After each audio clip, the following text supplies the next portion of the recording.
Today's video is about finding areas of circles and sectors. Now, we've definitely found areas of circles before, and so now we're going to add in sectors, and I think you'll see it's very similar to what we did with arc length. So the area of a circle is the number of square units in an object, and the formula is pi r squared, which is not new to you at all. Okay, so let's look at these examples.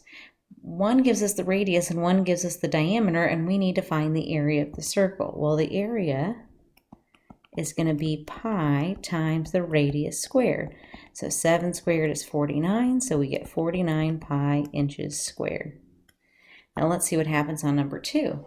Number 2, I give you the diameter, but to find the area, you need the radius. So given the diameter, you have to take the diameter and divide it by 2. Whoops, my pen went right.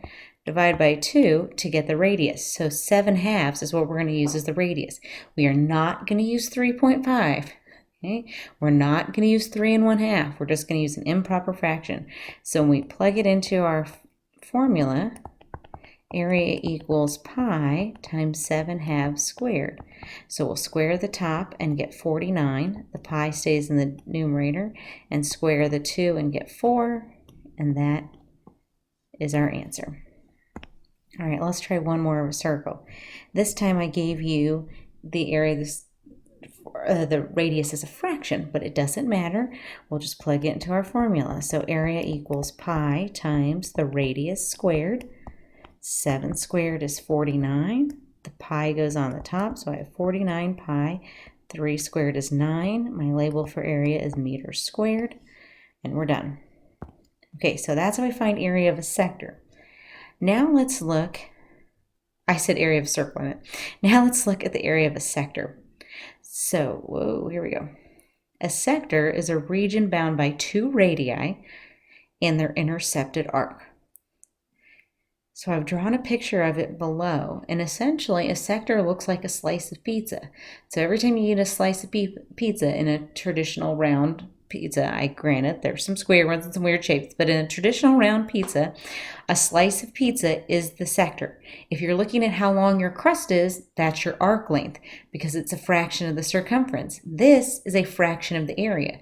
You're not eating the whole pizza at the moment. You are simply eating a slice of the pizza, or a fraction of the whole thing, and so therefore the area of a sector is a fraction of the area of the circle, and that fraction is found by taking the degree over 360 times the area. So this is exactly like the arc length, but the arc length is the degree over 360 times the circumference.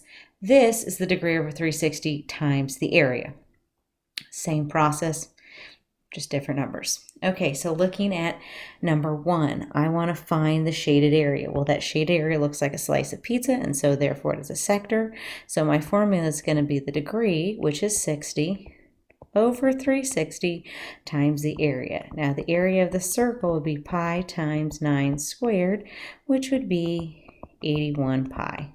Before I multiply, I want to reduce. My zeros cancel out. 6 goes into itself once, into 36 6 times.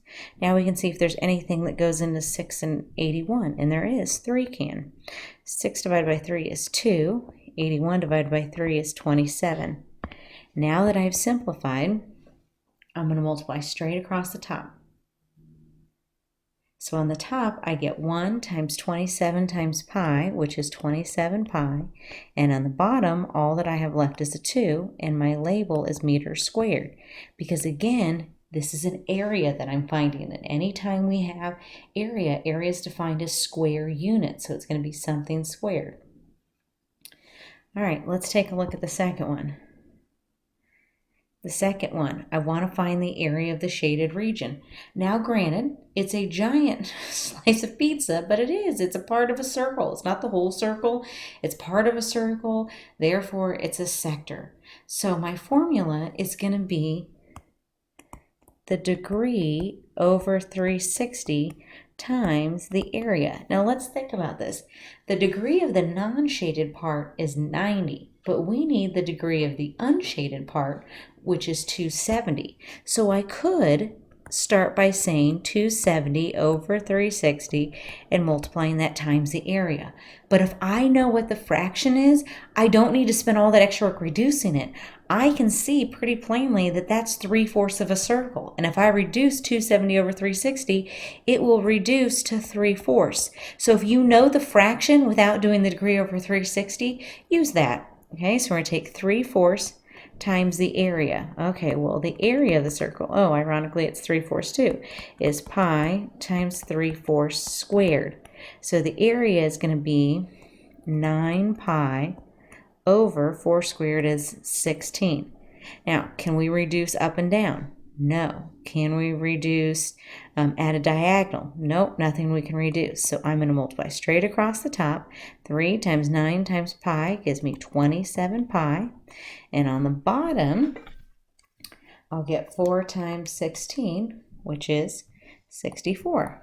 My label, because it's area, is millimeters squared. Okay, let's try one more. Example 3. Now in this one, I have 2 sectors here. Okay? And even though there are 2 sectors, I can do it at the same time because they're in the same circle. So my first question is I need to figure out what fraction of the circle is shaded. Okay, well there's 100 degrees over here that's not shaded. So that means this has got to be 100 degrees as well. So for a total of 200 not shaded. So if I do 360 minus 200, I get 160. So there's 160 degrees that are shaded. So I'm going to do 160 over 360 times the area. And area is pi times the radius squared. So my area is going to be 100 pi. Again, before I multiply, I want to reduce. The zeros cancel out. 16 and 36 is both divisible by 4. 16 divided by 4 is 4. 36 divided by 4 is 9. Now I want to see if I can reduce at a diagonal. 9 and 100 will not reduce. So now I'm ready to multiply. So I'll multiply straight across the top and get 400 pi. Straight across the bottom get 9. And my label is feet squared. And that's my answer. That's all we have for today.